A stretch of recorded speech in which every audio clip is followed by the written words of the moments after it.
Get this and get it straight. Crime is a sucker's road, and those who travel it wind up in the gut of the prison of the grave. It could have been perfect. Snowbound in a mountain lodge with a girl who was falling in love. But also present were a widow sick with rage, a bitter old woman, and a jealous man. All with reason to hate me more than anyone else in the world. It happened like this. From the pen of Raymond Chandler, outstanding author of crime fiction, comes his most famous character in The Adventures of Philip Marlowe.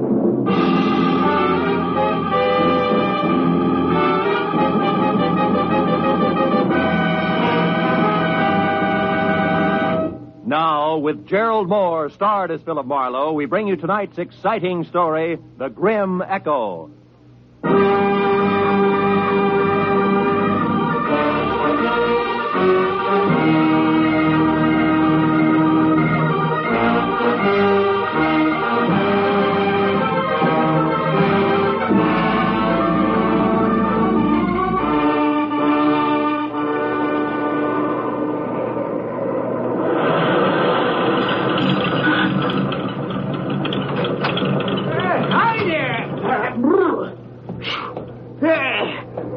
Snowstorm, eh? Yeah, it's pretty thick. Yeah. You're lucky you caught me, son. Yeah? We're just closing up. What do you have? Yeah, better fill it with a regular, huh? Okay. Does that mean that you're aiming to go on? That's right. Gotta get back to L.A. I wouldn't advise it, son. Old Jacker and sure wouldn't. Liable to hit 10 below, they say. Yeah? Where you been, skiing? Yeah, a week of it up at Angel's Roost. How's the road ahead? Well, you got 40 miles and nothing but mountains to the next town, you know. You're bound to get drifted over any time.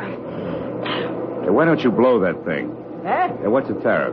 Oh, call it $3 even. You know, I've been running this Mobile gas station here for 20 years, and I know these storms are nasty. Oh, thanks. Yeah, I'll be all right. That's what you all say. Out on the road, you can freeze to death.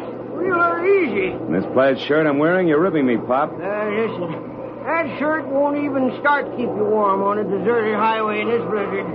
Take it from old Jacker and Son, I know. Yeah, well, thanks anyway. So long, old Jacker.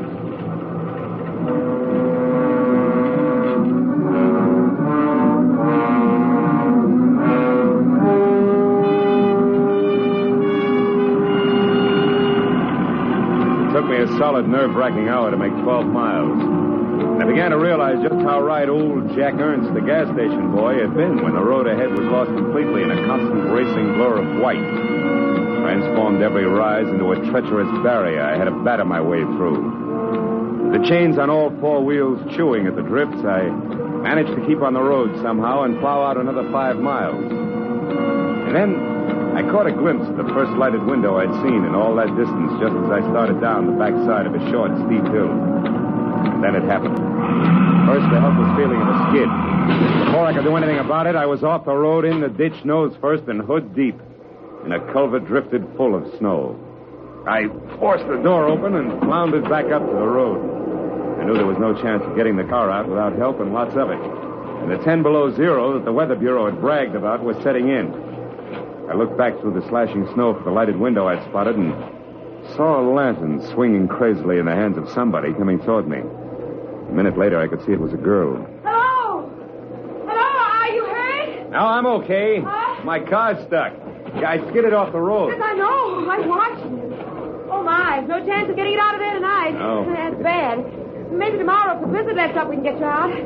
Meantime, you better come on up to the lodge, mister. Lodge? Uh-huh. You mean I slid off the road right in front of a tourist lodge? Oh, boy, how can I be that lucky? Well, maybe it's fate. We're not open for business in the winter, but on a night like this... I know what you mean, believe me. I really appreciate it. Could get tough staying out here. Oh, by the way, my name's Marlowe, Philip Marlowe. I want to pay you for... Did you say Philip Marlowe? Yeah, something wrong with What's you? your business, Mr. Marlowe? Oh, well, I'm a private detective from L.A. I've been Then it is skiing. you. I don't care where you've been or where you're going. You'll get no help from me, Mr. Philip Marlowe, you understand? I'd rather give shelter to a dirty dog. I hope you freeze, do you hear? I hope you freeze to death. She was a thin girl with black, hollow eyes. full of hate for me. She didn't stop or look back all the way to the door, just ran in and slammed it shut. I couldn't understand it. Even on my worst day, my reputation never was that bad. I didn't wait around to worry about it because I was cold. Besides, I wanted to know why the good name Philip Marlowe was such poison at a place I'd never heard of before. I waded up to the heavy rustic door and looked in through a tiny window. All I could see was one corner of what had to be a big room. It was log, leather, and Navajo rugs, dominated by an enormous fireplace that filled every nook with a warm, dancing glow. Poison or no, I wanted in.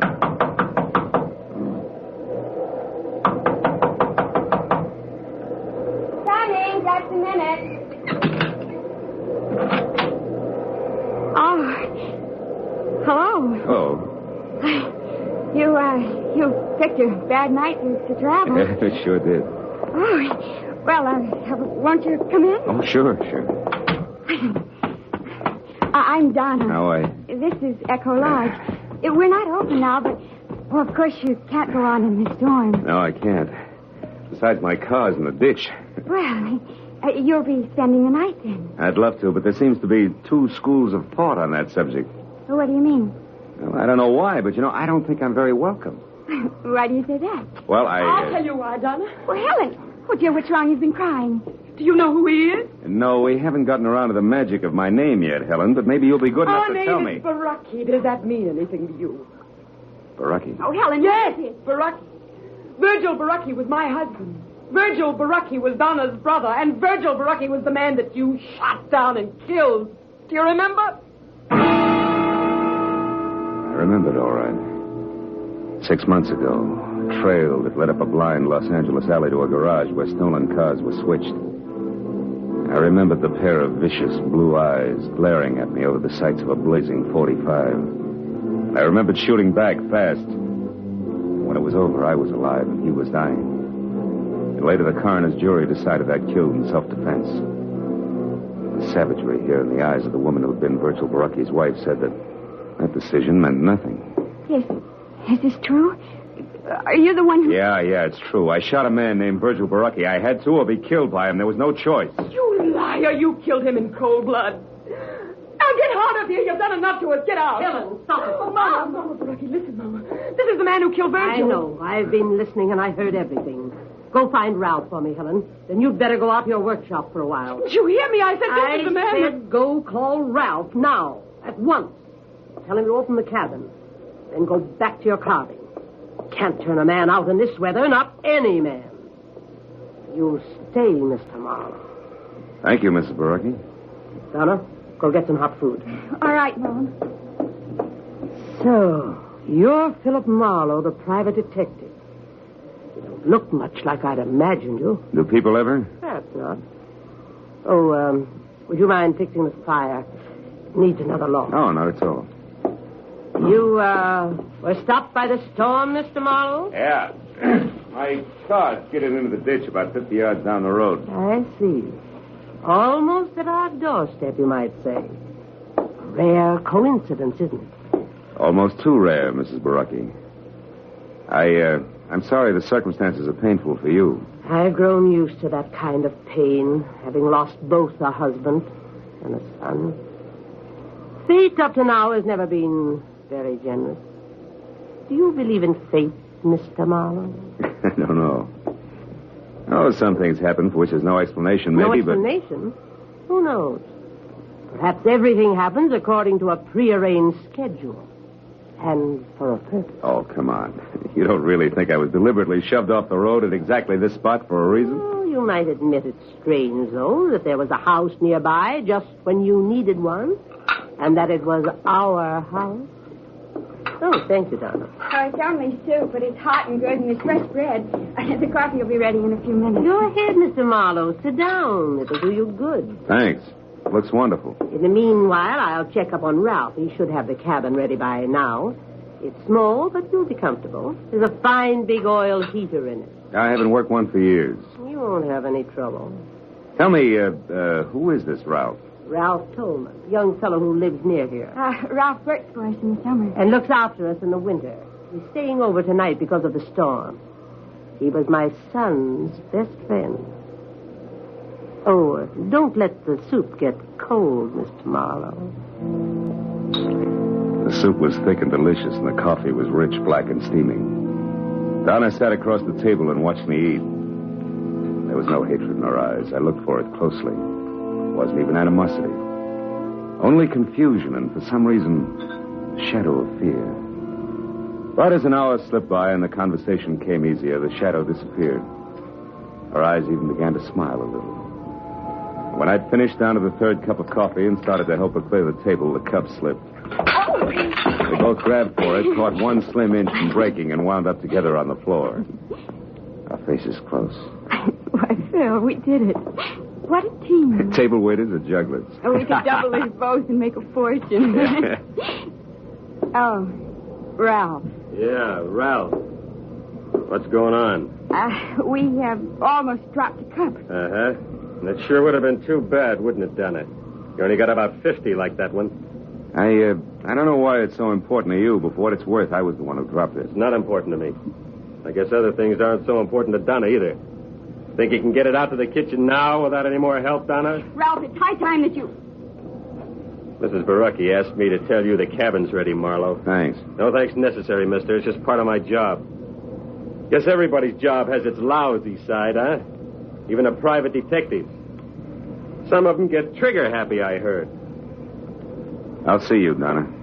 You better get out there right away, Marlowe.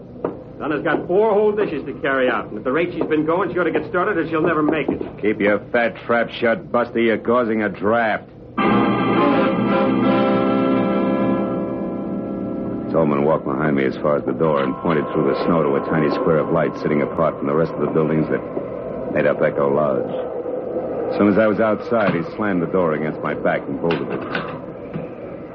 I stood on the porch and thought about the setup for a minute while I lit a cigarette. Then I stepped out into the snow and headed for the cabin. Halfway there, I could see it clearly. It looked snug and warm. And under the circumstances, I knew it was better for everybody that I was sleeping outside the main lodge. But then I saw a sudden flash and felt the impact before anything else. Right in front of me, the cabin lurched. One entire wall burst out and the roof collapsed. A second later, as I ran toward what was left of it, I could hear the others coming. No, what was it? The cabin is blew up. They hit him under the floor. Phil, are you all right? Yeah, I'm okay, Donna. What happened, Marlowe? I don't know, Tolman. Must have been the heater, but I can't understand it. You say the heater exploded? Yeah, Helen, that's the way it looks. But it was working okay when I left. I guess it's not going to burn, though. The snow's put it all out. Phil, just another few seconds and you'd have been in there. You'd have been killed. Yeah, maybe that was fate, too, huh? Maybe. Donna, get away from here. Now, Helen. I wish you had been in there, Marlowe. You deserve it. Stop it, Helen. He's got no business here. Stop it. Let me alone.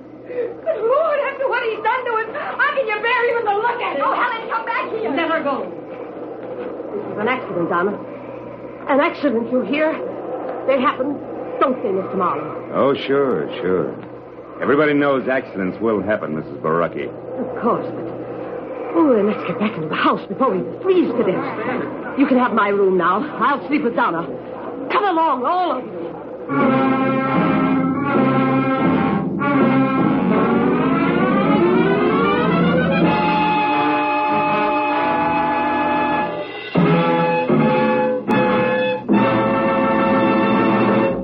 In just a moment, the second act of Philip Marlowe. But first, Groucho Marx, his famous ad-libs, and his teams of opposites will be back betting their lives on most of these same CBS stations tomorrow night.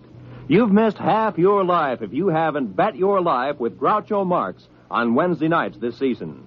Hear him on this top quiz show tomorrow night on CBS.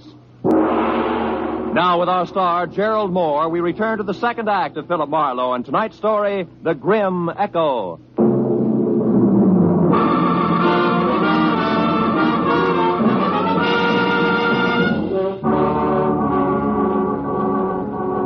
It was a dreary little procession that trudged back toward the lodge again from the shuttered cabin. I said nothing and pushed hard against the storm as far as the front door. But when they were all inside, I ducked back into the biting blizzard and ran down to my car in the 38 I kept in the glove compartment there. I figured it would be a warning comfort through the long, cold night ahead. Until I saw that somebody else had figured the same way. The lock on the glove compartment had been sprung and the gun was gone. Now there was no doubt about the explosion. It had been no less accidental than Lucretia Borgia working over an after-dinner drink. As I hurried back to the lodge, I suddenly felt the kind of inside cold you can't ever blame on the weather around you. But a moment later, that same cold began to thaw. Because huddled at the edge of the lodge steps ahead was Donna. Phil, where have you been? What have you been doing? Hey, everything's going to be all right. Oh, Phil, please. Why did you go down to your car? Well, I'll tell you, but you're going to be sorry. Sorry? But you got so upset over nothing. I went to get some cigarettes out of the glove compartment. It was fresh out. That was your only reason? Cigarettes? Sure. Now, come on, huh? You got to worry. Let's do it where we can both be warm. Come on over to the fire. I'm a city boy, you know. This cold isn't doing me any... Hey, Donna. Those tears in your eyes. There. They're from the wind. It always makes me cry. Oh, Phil. Why do things have to be this way? An hour ago when you were eating, everything was so nice, so friendly.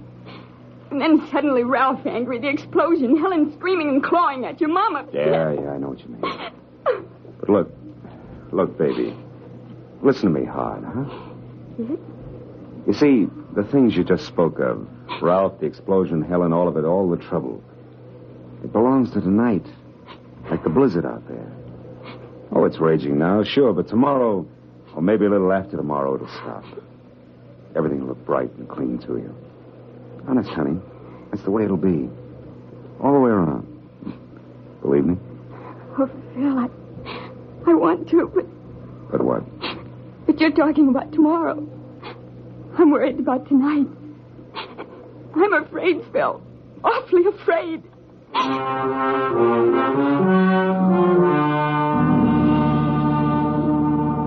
I spent the next 10 minutes trying to convince Donna that there wasn't anything to worry about. And then when she'd gone to her room, I went to mine and started all over again, trying to convince myself.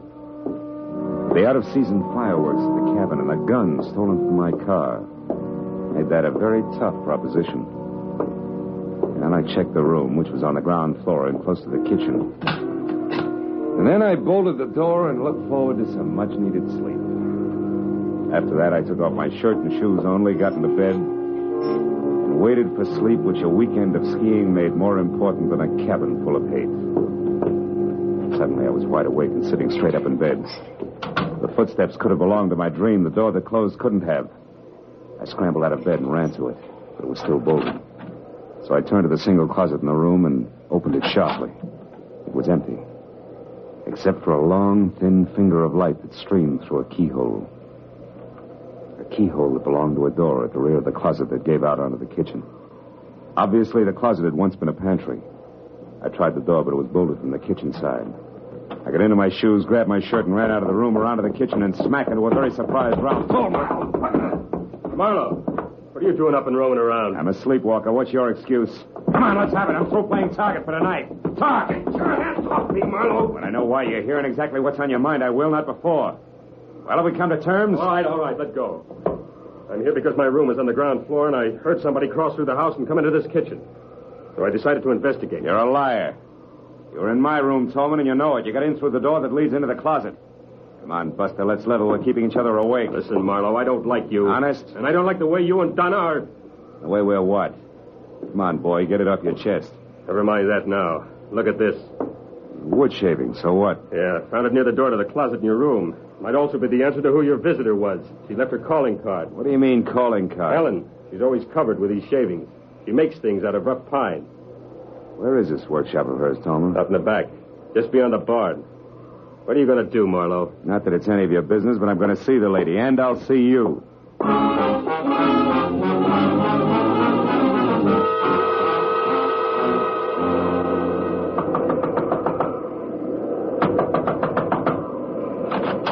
What do you want? Conversation, Helen, if you don't mind. Now, wait a minute, you. It's late. Close I that don't... door. I will not. And I will. Now get over there and sit down. We got a few things to clear up. Like what? The way you murdered my husband, perhaps? Cut it out. Stop it, Helen, or I'll push your arm off. No, Just as soon as you decide to behave. Those nails of yours draw blood, baby. What, are they going to be good? Yes. All right. Now sit down over there, away from those sharp chisels you work with, and keep your hands in your lap. Go on, that chair there. Phil! Very well, Mr. Marlowe. Anything to accommodate the man who murdered my husband. Which brings us right to the point. You deny it. You deny that you shot him down. I fired in self-defense. That's a rotten, stinking lie. You did it to feather your own nest, to be a hero to the police and the newspapers. You're wrong, Helen. I killed your husband because I had to. He was on the wrong side. Oh, don't make me laugh. You call trying to get money for his family, for me? You call that being on the wrong side? So much that he should have been killed, shot down by the likes of you? Oh, Mr. Marlowe, you have no idea how through these past 6 lonely months I've thought of you. I've wondered what you looked like, what the man who killed Virgil was doing, how you'd like to meet the same death you brought to my husband under the brave banner of law and order. Now, wait a minute. And don't think I didn't plan your death 1,000 times over. Don't think I didn't approach Mama Baraki, Ralph, even sweet little Donna with a delicious thought of revenge. No. No, they talk like you talk, Mr. Marlowe. Virgil was doing the wrong thing. He was caught. It wasn't right or wrong. It was him or me. Oh, you shut up and listen. Sure, Virgil was stealing, all right. He was stealing from me, his wife. That's why he left here. That's why he tried so hard. That's why you had no reason to kill him. And that's why you should die, too. Oh, that's also why we had an accidental explosion at the cabin I was supposed to sleep in, huh? I was clumsy. I was hasty. I won't be the next time. You're completely out of your mind, Helen. Out of my mind? Of course I am. Did you think this existence, this living without the man I love, could leave me otherwise? Did you think making these stupid souvenirs would take his place? Killing me isn't going to bring him back. You get out of here. Go on, get out. And if you can, Mr. Marlowe, go back to bed. While you wait for a chance to get me with my own gun, the gun you stole from my car? I'm not going to shoot you, Mr. Marlowe. That would only further disgrace the Baraki name, no. No, I'm not going to shoot you. But I am going to get you.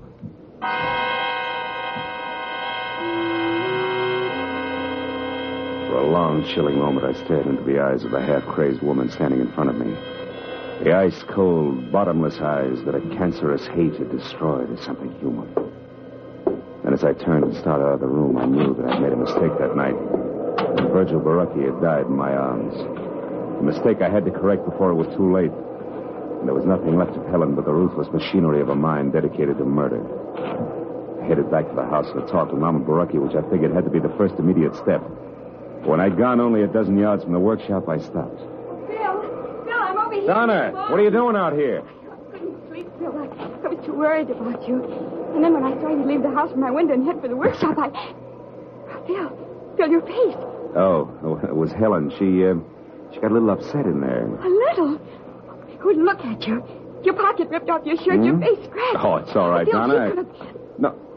Hey, my pocket ripped off. The gun. Oh, Phil, what is it? Tell me, please. Now, hold it, Donna. Give me a second. Yeah, sure, it adds, all right. Now, look, get over there inside the barn and scream. Long and loud, huh? Scream? Yeah, it's our only chance. Go on, do as I say, Donna. Scream. All right. I'll do it, Phil, whatever you say.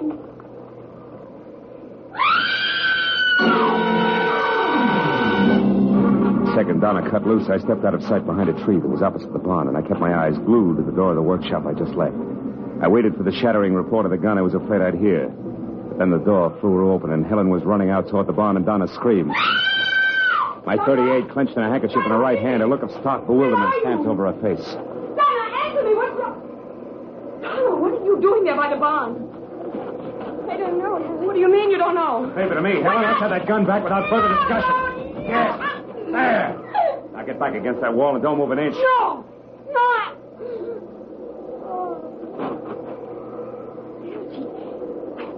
Phil, what is all this?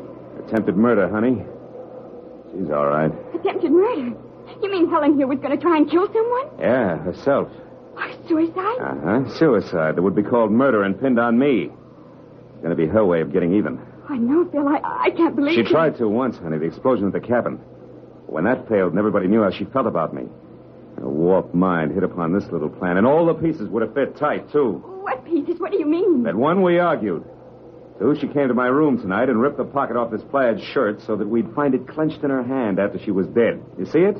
Oh. 3, she stole my .38, which has my fingerprints on it. And 4, she left an obvious clue on the floor of the kitchen, a wood shaving that would bring me out here on the run. So everybody could find me close by when it happened. Oh, yeah, it was tight, all right. Tight as a hangman's noose. And then she was going to shoot herself, Phil, just after you left her.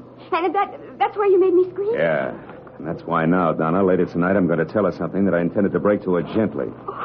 Something I was going to tell Mama Baraki first. Something I hoped would straighten her out. What, Phil? Well, your brother Virgil didn't die the moment he was shot, Donna. He lived long enough to ask one thing of me. What are you trying to say, Phil? But I never let Helen or you people here know about the woman he was in love with in L.A. The woman through whom I tracked him down.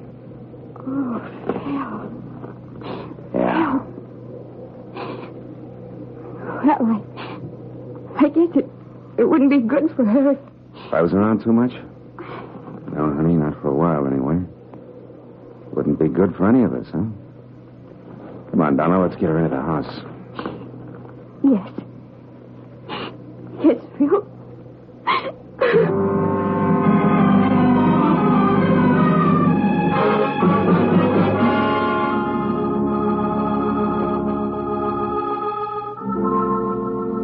Well, it was the next morning.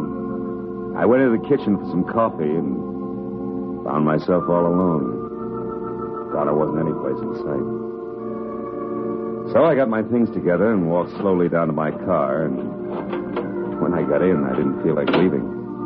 Not right away. And I was glad that warming up my motor was the smart thing to do. Gave me time to light a cigarette and think. Look around. Back toward Echo Lodge, where I could see Donna waving goodbye from an upstairs window. Yeah. I'd see her again in a little while. It was a small world, all right. Full of echoes.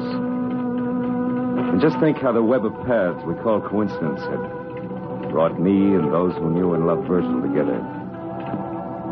Someday, maybe, Donna and I would be looking for each other. And those paths would make it a lot easier.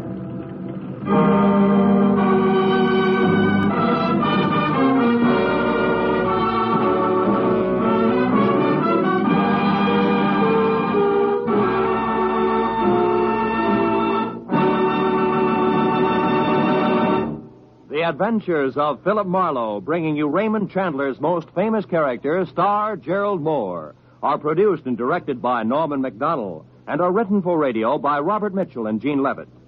Featured in the cast were Sammy Hill, Betty Lou Gerson, Verna Felton, Frank Gerstle, and Junius Matthews. The special music is composed and conducted by Richard Arant. Be sure and be with us again next week when Philip Marlowe says... This time a peddler of pulp paper love, a blackmailer with muscles, a south-of-the-border chiseler, a simpering prude, and a corpse in a bedroom, all had one thing in common. Each was a woman.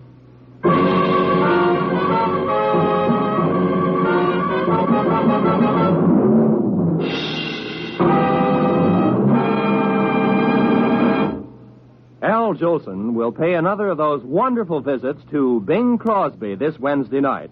And the gags and songs will again fly thick and fast. Bing and Al will team up to sing Waiting for the Robert E. Lee and Whispering.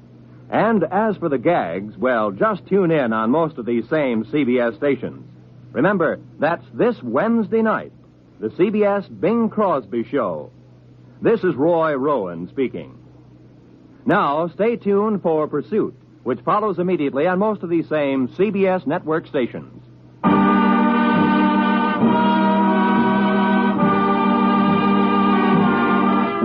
This is CBS, where You Bet Your Life with Groucho Marx every Wednesday, the Columbia Broadcasting System.